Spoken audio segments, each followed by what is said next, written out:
Ce que dit l'Agence nationale de sécurité du médicament, qui a enregistré un certain nombre de remontées, s'agissant de perturbations temporaires bénignes. Ça ne veut pas dire qu'elles ne peuvent pas être mal vécues, mais ça veut dire qu'il n'y a pas de gravité et rien de définitif, qui peuvent porter sur les troubles menstruels, effectivement, des femmes qui ont eu des vaccinations et des rappels de vaccination. Toutes les données, d'ailleurs, sont disponibles en transparence sur le site de l'Agence du médicament, sans doute avec une forme de sous-déclaration.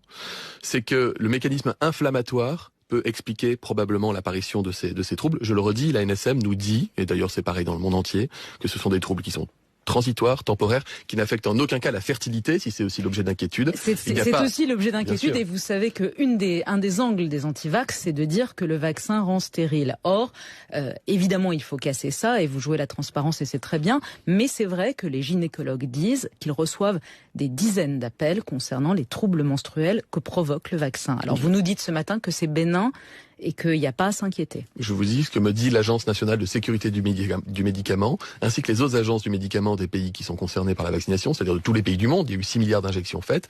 Il peut y avoir, comme à chaque fois que vous avez un trouble, un phénomène inflammatoire, même d'ailleurs si vous avez la grippe ou si vous avez un autre virus, le mécanisme inflammatoire en soi peut décaler ou perturber un peu le cycle hormonal qui va suivre. À ce stade, je n'ai aucune information de gravité, aucune hypothèse de conséquences, etc.